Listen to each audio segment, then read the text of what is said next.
Hello everybody and welcome back to Operation Logistics, where we are still working on our Get World Hex map mode inclusion. And it's working, but very, very slowly right now, and so we're going to work on that a little bit. So the first thing that we notice here is that when we call the color building hexes and then biome hexes and then color world hexes, it's a small problem because we are essentially doing the Get World Hex inclusion twice. So, because we do the Get Biome Hex map mode inclusion, it has to do all of the calculations twice to get the World Hex map mode inclusion. So maybe what we should be doing is go into our subhex manager here, and we do have the Get Biome Hex map mode inclusion being returned here. So we also have the color biome hexes, and I would like to have some way. Let's have this actually return a float, and then say that world, like, call this float world hex inclusion equals 0f, and then say that, let's see, this is a void. So we're going to need to do float biome hex inclusion equals this function here, like so, and then we will pass in biome hex inclusion here, like that. I think, what are we missing here? A parenthesis? Yeah, it doesn't return a value. That's fine. We want to return world hex inclusion.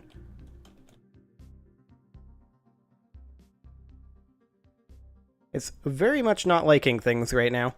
This is a little bit broken. It's because we are missing a parenthesis here. That'll help. Okay, no argument going to the map mode. Oh, right. The problem is that this belongs here. No, belongs here. And then we need another parenthesis, maybe. No, we're good. We are good. Okay, so there we go. And then we can say that the world hex inclusion plus equals biome hex inclusion. That way we can pass in from the color biome hexes. Now that's going to save some time, to be sure. So in the hex manager, we can go ahead and when we do color world hex here, we will go ahead and actually, I think we probably want to do it here. So, if there's a selected world hex, well, that's actually only going to be done. This isn't going to work. The reason it's not going to work is because this is only done for the selected biome hex, and we are doing it for all of the biome hexes here. So in that case, yeah, it's just not going to work. I'm going to have to take that back out of there and put it back to where it was and go back to the drawing board on optimizing this. So I'm going to go ahead and get rid of that, bring that back to a void. Okay. And let's try this real quick. I mean, this is a new recording session, so maybe it goes a little faster. I don't know. We'll see. Let's go ahead and go into coverage map mode. I mean, that was reasonably quick. However, it seems like it is quick until we create the route. So let's go ahead and I want to be in byland mode. Confirm, route management, create route. And yeah, you can see how laggy that is. It's quite laggy. And the main question is, why is it fast when there's no route, but not fast when there is a route? That's definitely something we should look into. Because it was perfectly fast when there was a route. So, let's check our building hex manager here. Get building hex map mode inclusion. Is it this contains call? I'm not sure. You know what? Let's go ahead and fire up the profiler and see if we can figure it out. Okay, so profiler is attached, and let's do this. Okay, I'm going to come on in here, land management, buy land, purchase this factory, route management, create route, and coverage map mode. There's the spike, and there's additional spikes. Okay. So, looking at the profiler here, this is the initial spike when we went into coverage map mode, and then this is where we were moving things around. So let's take a quick look here and see if we can figure anything out here. Garbage collection, blah blah blah.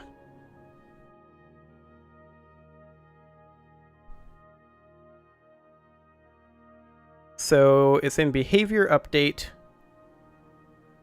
but specifically, can I get any more information? Specifically event system.update, which is interesting. Let's check over here. Building hex.update.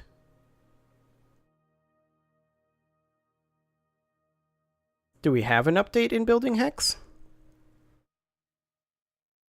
Hang on a moment. We do.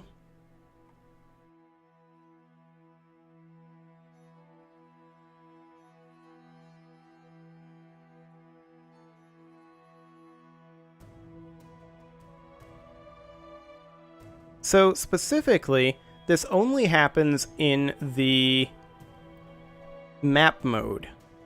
So what are we doing differently in the map mode that we aren't doing differently?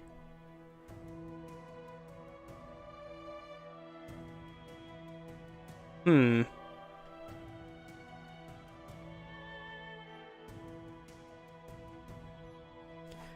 we have any map mode code in here?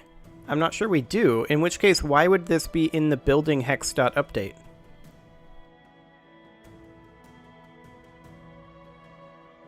Let's see here. These are all interaction mode things. And selection. Like, none of this should be causing too much of an issue. 73 instances of building hex.update taking 500 milliseconds.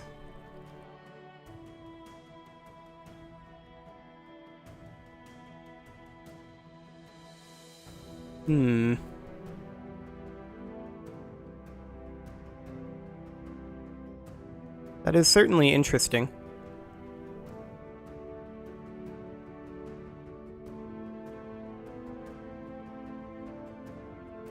I mean, there's log strings to console, that's fine. I expect there to be some slowdown from that, but that's a little ridiculous. 500 milliseconds to run building hex.update.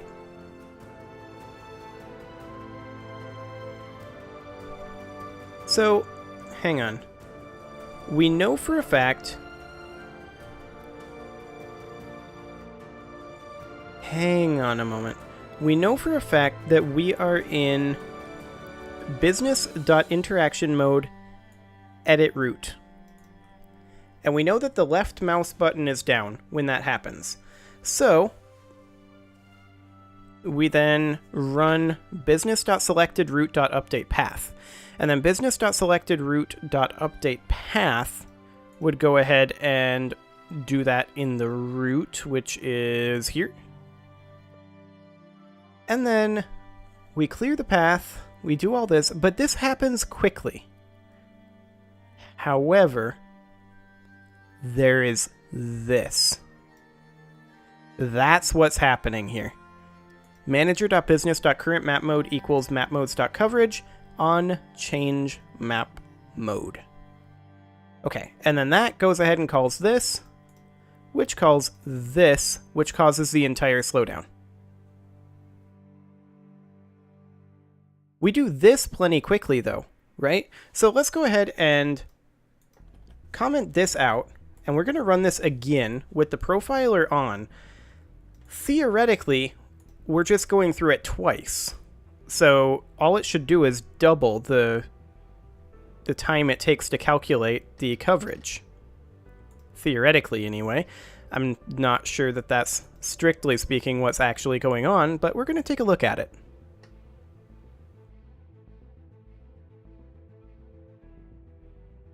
Okay, so let's come on in here. Land management, buy land. Oh, come on. Holy garbage collection, Batman. This is intense.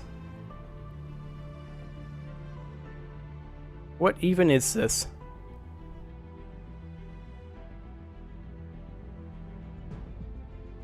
No, seriously, what even is this? I'm gonna pause this quick.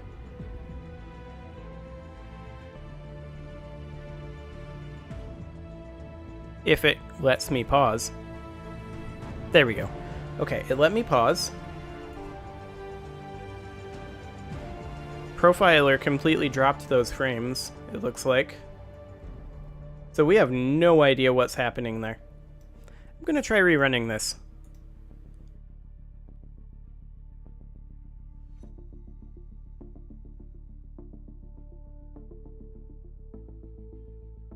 Okay, I think it's working properly now. I don't know what that was. That was a little bit weird. So, as you can see, it works perfectly fine when we're not in coverage map mode. Then we go into coverage map mode, and it still works perfectly fine. I mean, it's a little slower, to be sure. You can see in the profiler the spikes, but it's definitely not 500 milliseconds slower. It's 40 milliseconds, so it's 10 times faster to not color the world hexes. And the question becomes, why is that? Well, there is a good reason for that, and that is because we only do this on the selected subhex and the selected world hex, or rather the selected biome hex. So we only do it for the active hexes here. So of course it's going to be substantially slower to run it on all of these. But we do definitely need to speed it up. And we need to speed it up in both respects, because once we get up to a faster, or rather a larger map mode, once we go back to like the 50 by 50 map, it's going to be insane. Even as is, we're going to be looking at the same half-second delay, probably. Well, actually no, it would be exactly the same for this. But it's going to be, you know, like 10 times longer, like a 5-second delay to color world hexes at that point. So, we do need to figure out how to speed up how we're calculating this. So, when we do it in our sub-hex manager, the get building hex map mode inclusion, we need to figure out a faster way to do this. Now, the path int3 is already a hash set, so our contains should be reasonably quick. We're getting world hex by index. And then if hexmanager.business.rootsj.pathint3.contains all of this, yeah, that's fine. And we return a bool.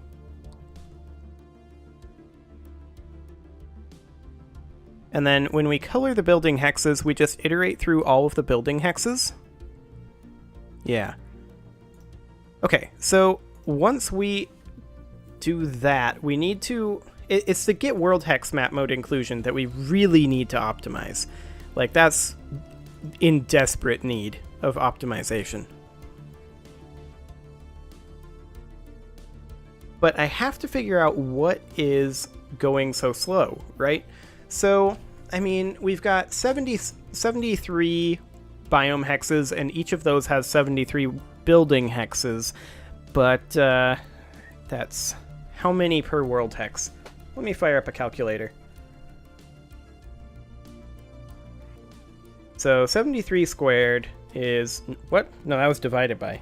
73 times 73 is 5,329 times 25. So right now, this is only working with about 133,225 hexes. That's a whole lot less than our target max map mode, which is certainly a problem.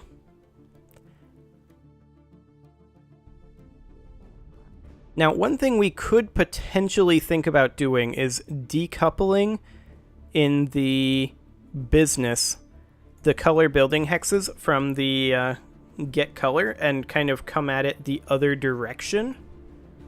That might be a possibility. So we could create a function in the root to potentially determine if the root is within a world hex or not. I don't know. We might have to estimate this a little bit more. Or rather, how many building hexes are in the root and the world hex. That's something we could maybe do. Okay, I have an idea, but it is time to put a cut in here. So I'm going to go ahead and do that, and next episode, we will see about implementing this optimization idea that I just had. Subscribe for more, and I will see you all next time.